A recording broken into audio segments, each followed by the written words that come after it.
है तो आप देख लीजिए, इसी राज्य में मेरा अंतिम शब्द ये रहेगा, इसी राज्य में 5 उपचुनाव हुए ना, 5 उपचुनाव हुए। डुमरी अभी शायद गांडे भी होगा, यानी 6 उपचुनाव होंगे। डुमरी उपचुनाव, बेरमो उपचुनाव, रामगढ़ उपचुनाव, मांडर उपचुनाव, मधुपुर उपचुनाव। पांचों के पांचों उपचुनाव में कौन विधायक बने आपको जानकारी है ना? नेता के परिवार के लोग। पांचों के पांचों उपचुनाव में नेता के परिवार के लोग जीत कर आए हैं। आज जयराम महतो केवल अपने टैलेंट, अपने प्रतिभा, अपने संघर्ष की बदौलत विधायक मटेरियल नहीं, इस राज्य के मटेरियल बन के आया है। ये आपको तय करना होगा। यदि नौजवान चाहते हैं परिवारवाद ना चले, यदि नौजवान चाहते हैं पूंजीवाद ना चले, यदि नौजवान चाहते हैं कि युवा अब केवल नायक नहीं विधायक हो, तो आज एक युवा आया है, इसको आपको ताकत देने की आवश्यकता है। अपने प्रतिभा के दम पर आया है, किसी की चाटुकारिता करके नहीं आया है, ना किसी का चप्पल जूता ढोक कर आया है, ना किसी का झंडा और नारा लगा के आया है। एक युवा, साधारण सा युवा, एक सरल सा युवा, गांव की पगडंडियों में कभी फुटबॉल खेला करता था, आज वो युवा आपके बीच एमपी प्रत्याशी के रूप में आया है। यदि सच में युवा चाहते हैं कि युवा विधायक बने, तो एक युवा आया है, इसको जिताइएगा तब तो अगला का नंबर आएगा। अगर एक युवा हिम्मत किया है, अगर इसको मौका नहीं मिला, तो अगले भी तो हिम्मत तोड़ देंगे ना। इसलिए सच में अगर चाहते हैं बदलाव हो, युवा राजनीति में आए, तो आज आपके बीच एक निडर, एक निर्भीक युवा आया है, जो जीएम रहे चाहे सीएम रहे, आंख मिला के सवाल करता है। कई अवसर पर हमने जीएम का भी रास्ते के बदला है और सीएम के भी रास्ते को बदला है। एक लड़का, एक अदना सा लड़का, यही सरायकेला में माननीय मुख्यमंत्री का कार्यक्रम था, हमको एसपी का फोन आया कि एसपी का आग्रह है, एक एसपी के नाते नहीं, बड़ा भाई आपको छोटा भाई मान रहे, एक आग्रह है, आप अपना कार्यक्रम कैंसिल कर लीजिए, मुख्यमंत्री आने वाले हैं। हमने एक लाइन कहा, सर मुख्यमंत्री के कार्यक्रम में 2 घंटा का आगे या पीछे कर दीजिए, हमारा कार्यक्रम कैंसिल नहीं होगा। लास्ट में मुख्यमंत्री को कार्यक्रम कैंसिल करना पड़ा। तो एक वो लड़का है जो हालत खराब करके रखा है। तो समझ के देखिए, अगर ऐसे ऐसे लड़के चुनकर आएंगे, राजनीति में आएंगे, जरूर बदलाव होगा, जरूर कोयले पे बात होगा, जरूर विस्थापन पर बात होगा, जरूर पलायन पर बात होगा, जरूर यहाँ के नौजवानों के रोजगार पर बात होगा। लेकिन अवसर दीजिएगा तब तो। आज किसी को नहीं सूझा कि 27% कोयला देता है झारखंड, जिसमें धनबाद बोकारो अव्वल नंबर पे है और हेडक्वार्टर कलकत्ता है। बताइए इंसाफ कैसे मिलेगा? इसीलिए सारा जीएम आता है कलकत्ता से यहाँ। क्या उसको गजरा मुराई मालूम है कि जमीन का दर्द क्या है? क्या उसको मालूम है किस प्रकार आज हम लोग दर्द में है, पीड़ा में है, तकलीफ में है? क्योंकि कलकत्ता हेडक्वार्टर है, वहां आपका सामर्थ्य नहीं है कि आप फॉर्म भरेंगे और वहां से आप यहाँ कोल इंडिया में काम करने आएंगे। इसीलिए अगर दिल्ली में हमारी दस्तक होती है, तो आपको ये वचन देते हैं, दिल्ली में आंख से आंख मिलाकर ये सवाल होगा कि कोयला अगर झारखंड देता है, तो हेडक्वार्टर कलकत्ता नहीं, धनबाद या बोकारो होना चाहिए। बिजली बनता है झारखंड के डैम से, तेनुघाट, माथेन, पंचेत, कोणार्क, चांडिल, बिजली बनेगा हमारे डैमों के पानी से। और हेडक्वार्टर अगर कलकत्ता होगा, तो बताइए अंधेरे में कौन रहेगा? आज हम अंधेरे में हैं, कलकत्ता जगमग है। ये अन्याय हमारे साथ। इसीलिए आज हमें एक बोल्ड लीडर की आवश्यकता है, जो दिल्ली में दहाड़ मारे। जब वो दिल्ली में डिस्कस करे, तब भूकंप झारखंड में हो, ऐसे लीडर की हमें आवश्यकता है। ठीक है, चूंकि हम लोग का विश्वास के कारण बने हैं, तो आप एक काम कीजिए, आप 5% बहुत है, ज्यादा से ज्यादा 10% अपनी संपत्ति को रखिए, बाकी जनता के बीच दान कीजिए। हम मानेंगे आप जनप्रतिनिधि हैं। बिल्कुल, अगर एक नेता खाली त्याग करेगा ना जी, तो हम बोल दे रहे हैं 1000, कम से कम 10,000 परिवार चलेगा। उदाहरण के लिए आप पढ़े होंगे पेपर में, चूंकि नाम नहीं लेते उनका ये क्षेत्र नहीं, तो दूसरा क्षेत्र उनका नाम कहने में छोड़ देते हैं। एक दिन में 1 करोड़ का कोयला कमाते हैं। एक पेपर में आप स्पष्ट पढ़े होंगे, थोड़ा सा याद कीजिए, कुछ महीनों पहले पीछे चले जाइए। एक दिन में 1 करोड़ का कोयला, यानी 1 करोड़ की उगाही।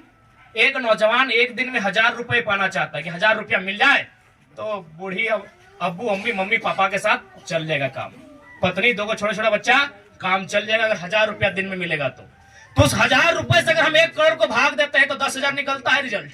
यानी 10,000 नौजवान का रोजगार एक बंदा दबा के बैठा है। तो सोचिए, इतना सांसद विधायक मंत्री लोग क्या करके बैठा है। इसीलिए एक नई राजनीति की विचार को लेकर आए हैं। इस तस्वीर जो धुंधली पड़ी है, उसे बदलने के लिए एक चुनौती पेश किए हैं। यदि आपका आशीर्वाद मिला, तो तो हम लोग वचन देते हैं उस तस्वीर को बदलेंगे। आज हम स्पष्ट कहेंगे कि माननीय सीपी चौधरी जी, माननीय मथुरा प्रसाद महतो जी अगर जीतते हैं तो क्या होगा नहीं होगा वो तो बाद में होगा, लेकिन पहला काम ये जरूर होगा कि जीटी रोड में जमीन कहाँ ठीक ठाक मिलेगा। उस जमीन को खरीदना है, उस पे कॉलेज बनाना है या फिर मॉल अपार्टमेंट बनाना है या कोई पार्क बनाना है और उसकी चाबी अपने किसी एक बेटे को दे देना है। लेकिन अगर जयराम महतो जीतता है तो आज इस आवाम के बीच ये वादा करके जाता है, एक सांसद की सैलरी 2,91,000 है, उसको पुणे में 3 लाख मांगते हैं, 60 महीनों से गुना करते हैं, 1,80,00,000 होगा, उसे 25% पर मेरा अधिकार होगा, जो कि मेरा पैसा है 75% जनता को। आज बहुत सारे लोगों ने कहा कि आप जीतेंगे तो विशेष क्या होगा। हम बार बार 1000 बार बोले कि अगर जयराम महतो जीतता है तो गांव का एक साधारण सा लड़का सांसद बनने का ख्वाब पालेगा। आज मुखिया बनना आसान नहीं है, ऐसे में अगर हम जीत के आते हैं तो हम हैं कौन भाई। 2 साल पहले एक साधारण सा लड़का फुटबॉल क्रिकेट खेलने वाला अपने मोड़ से बस पर ऊपर हुड में बैठकर पीके रॉय कॉलेज जाकर अपनी कक्षाओं में बैठने वाला लड़का था। अगर हमारी जीत होती है तो इस देश के लाखों नौजवान जो राजनीति में कदम रखना चाहते हैं, जो राजनीति में आना चाहते हैं, उनको एक हौसला और हिम्मत मिलेगा और अपने सपने को साकार करने के लिए संघर्ष करेंगे। तकलीफ है, दिक्कत है, समझे ना। हम लोग को पानी सप्लाई चाहिए, जैसा पानी चाहिए हम लोग को पानी चाहिए। अब बिजली देखिए झारखंड वाला जो लाइन है कट जाता है तो हम लोग सब अंधेले में रहते हैं। बीसीसीएल हमारा बगल में है, पहाड़ी के बगल में है, सब जगह बीसीसीएल के लाइन आ गया है, मैं हम लोग को मोहल्ला बगल में नहीं आया। देखिए बीसीसीएल का नियम हम लोग भी पढ़े हैं, तमाम जो भी छोड़ना चाहिए उसका नियम होता है, कहीं 5 किलोमीटर होता है, कहीं 10 होता है, कहीं 12 होता है। उस रेडियस में उसको फ्री में बिजली पानी की व्यवस्था करना, सड़क करना, उसका व्यवस्था करना होता है। क्योंकि हम लोग का लीडर में कमी रहने के कारण ये कमी नहीं पूरा हो रहा है, इसलिए अगर हम लोग दिल्ली में जाते हैं तो किसी भी जीएम का औकात नहीं होगा कि नियम के बाहर काम करेगा।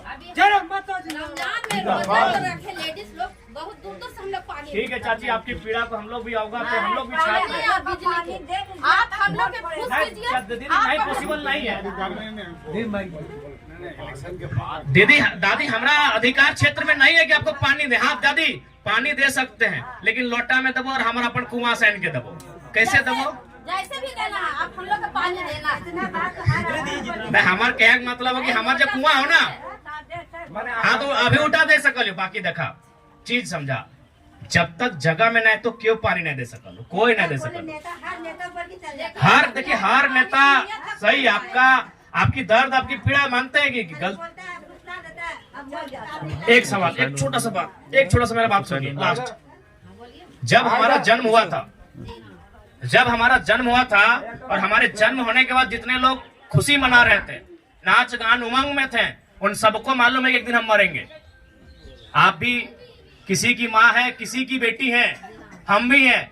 जब मेरी माँ ने मुझे जन्म दिया और जो लोग उस अवसर पे खुशियां मना रहे थे, चाहे जिनकी माँ ने जिनको जन्म दिया, यानी कुल मिलाकर अगर हमारा जन्म हुआ है तो सबको मालूम है हमको मरना है, तो क्या डर से हम जीना छोड़ देंगे?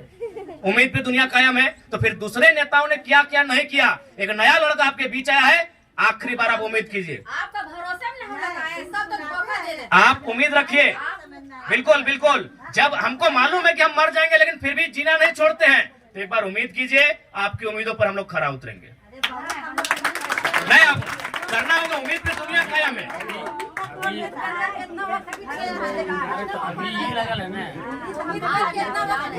नहीं ठीक है, आपका सवाल ठीक है चाची साहब, लेकिन देखिए जब तक हम कलम से होता है, कलम जहाँ चलता है जब तक वहाँ बैठेंगे नहीं कैसे? अच्छा आप एक बात बताइए, इतना देर से हम क्या बोले, वही ना बोले कि अगर हम लोग जीत के जाते हैं तो रोजी रोजगार पे बात करेंगे। हम लोग वही सुनिए, आपको एक परिचय दे देते हैं। अपना काम हो गया।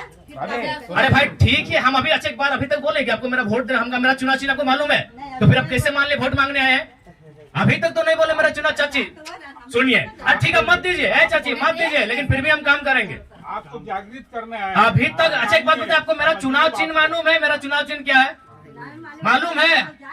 नहीं मालूम है तो हम तो वोट का भी बात ही नहीं किए हैं। आज सुनिए मेरा, अभी हम लोग कुछ नहीं है, मानते हैं आपके क्षेत्र में पहली बार आए हैं, लेकिन पता कर लीजिए आज हम लोग कुछ नहीं है, और 13 करोड़ रुपया मुआवजा लड़के दिला दिए। अरे हम लोग कुछ नहीं है, सो 13 करोड़ दिला दिए। जिस दिन हम लोग कुछ बन जाएंगे आप लोग गिनती भूल जाएंगे। विश्वास रखिए, आप लोग गिनती भूल जाएंगे। कई हजार, खासकर धनबाद बोकारो की बात करें तो कई हजार करोड़ की इनकी संपत्ति है। उस कई हजार करोड़ में कई हजार परिवार तो जरूर पाले जाते, कई हजार परिवारों का तो भरण पोषण जरूर होता, कई हजार परिवारों का पेट तो जरूर भरता। लेकिन सच में अगर वह जनता के हितैषी है तो हम पहला संदेश देना चाहेंगे,